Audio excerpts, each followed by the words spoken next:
देखिए स्टूडेंट, हम देखेंगे short trick for adjoint of matrix. तो आप देखिए 3x3 ऑर्डर का इस बार हम एग्जांपल ले रहे हैं कि इसका एडजॉइंट हम कैसे निकालेंगे अगर ए आपको मैट्रिक्स दे रखी है। तो आप सबसे पहले क्या करेंगे, जो ये एलिमेंट्स आपको गिवन है एज इट इज लिख दीजिए। 1 का 1, 2 का 2, 1 का 1। इसी तरह सेकंड कॉलम लिख दीजिए -1, 1 और 1। इसी तरह थर्ड कॉलम लिखिए 1, -3 और 1।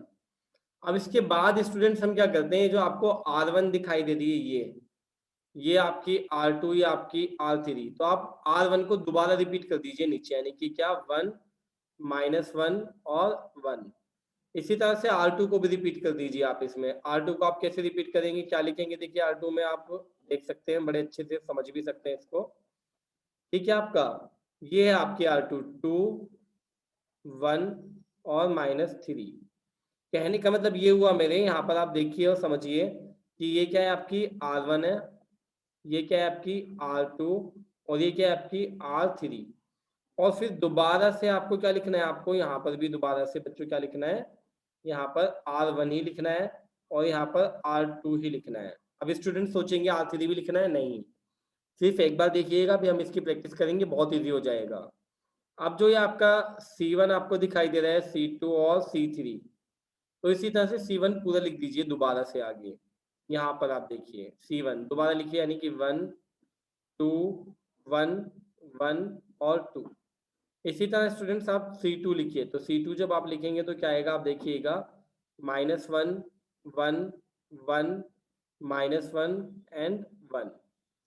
अब आप देख सकते हैं कि कैसे हम करेंगे इसको। ठीक है, तो आप देखिएगा यहाँ पर एक लाइन आ जाएगी स्टूडेंट्स, ये वाली जो है, और यहाँ पर भी आप एक लाइन ड्रॉ कर लीजिए। अब जो इस लाइन के बाहर के इनको तो आप पूरा इग्नोर कर सकते हैं, अब जो अंदर के हैं ना उनको देखिएगा आप ध्यान से ना, कि अगर मैं बात करूं आपसे सिर्फ इसकी स्टूडेंट है ना, तो इससे हमें क्या मिलेगा। तो आप देखिए यहाँ पर मैं क्या लिख रहा हूँ स्टूडेंट्स, एड जॉइंट ए की वैल्यू। ओके, तो ये भी आपकी 3x3 में ही आनी है। तो आप देखिए कैसे कर सकते हैं। तो आप इस डिटर्मिनेंट्स को सॉल्व कर लीजिए, यानी कि क्या आपका 1 की 1 से मल्टीप्लाई, 1 × 1 और माइनस, और ये -3 है आपका, तो -3 की किससे, आपकी 1 से, तो यह है आपका -1 का 1 और ये माइनस माइनस +3, तो यह है आपका स्टूडेंट 4। तो आपने ये 4 यहाँ पर लिख दिया। अब आप देखेंगे नेक्स्ट सर्कल में, ठीक है, कि नेक्स्ट वाला कैसे आएगा। अब देखिए अभी तो हमने ये वाला बना दिया था ना, ये आ गया था। अब आप एक एक के गैप के साथ चलते रहिएगा। देखिए ये वाला आप बना लीजिए ये, और इसको आप सॉल्व करेंगे। देखिए क्या होगा, -3 की 1 से मल्टीप्लाई होगी, -3 × 1 और फिर -2 × 1, तो ये -3 और -2, तो कितना आएगा आपका, -5। तो यहाँ पर आपने क्या लिखा स्टूडेंट, -5। अब आप इससे नेक्स्ट वाले पर सर्कल ड्रॉ कर लेंगे। अब नेक्स्ट वाले पर सर्कल कैसे बनाएंगे, ये रहा आपका, देखिए ये, इसको सॉल्व करेंगे तो 2 1 2 स्टूडेंट, 2 1 2 और -1 1 1, यानी 2 -1, तो यह आया आपका 1। तो यहाँ पर 1 आ गया। अब बच्चे सोच रहे होंगे कि शॉर्टकट कैसे हुआ। बच्चों शॉर्टकट ये अब ओरली करेंगे। अब देखिए ओरली कैसे करेंगे, अब आप आगे वाला देखिएगा, इससे नेक्स्ट आपका कैसे होगा, है ना। ये वाले मैंने ऊपर ऊपर के मैंने रब कर दिए, ठीक है। अब आप नीचे का देखिएगा स्टूडेंट, कि नीचे वाले कैसे आ रहे हैं आपके, इसको देखिए।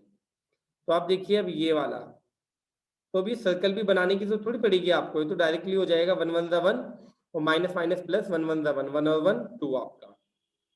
इसी तरह से आप देखिएगा नेक्स्ट, अगर मैं नेक्स्ट की बात करूं कि ये वाला, तो क्या आएगा 1 1 1 माइनस 1 1 1 1 -1 कितना आ गया आपका 0 स्टूडेंट। इसी तरह मैं नेक्स्ट की अगर मैं बात करूं यहाँ पर, तो नेक्स्ट क्या होगा आपका, इसमें आप देख सकते हैं कि ये वाला सर्कल आपका जो ब्लैक वाला मैंने फिल किया, तो 1 1 1 माइनस का 1 और ये 1 1 1 -1, -1 माइनस के 2 आ गया आपका।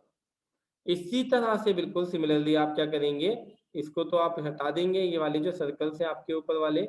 अब नीचे वाले के लिए हम क्या करेंगे, उसको आप देखिएगा स्टूडेंट्स, कि ये आ गया आपका माइनस माइनस प्लस, जब माइनस इनकी -3 से होगी तो 3, और 3 -1 कितना है आपका 2 स्टूडेंट्स।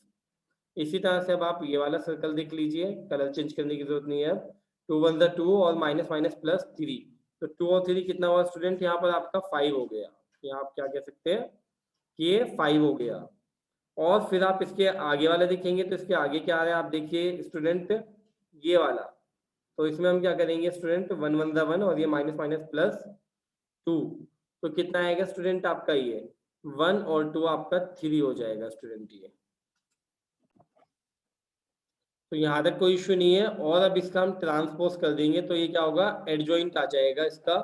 आप देख सकते हैं कि इसका ये एडजॉइंट कैसे आ रहा है। ये देखिए आपका, इसका ट्रांसपोज करना कोई मुश्किल नहीं है आप लोगों के लिए स्टूडेंट, आप देख सकते हैं बहुत आसानी से कि एडजॉइंट ए की जो वैल्यू आ रही है आपकी, तो वो क्या आ रही है आपकी 4 माइनस 5 और 1, यानी फर्स्ट रो को मैंने फर्स्ट कॉलम में कन्वर्ट कर दिया, सेकंड रो को मैंने सेकंड कॉलम में कन्वर्ट कर दिया और थर्ड रो को मैंने थर्ड कॉलम में कन्वर्ट कर दिया। तो ये इस वे में हम एडजॉइंट ए निकाल सकते हैं इसका।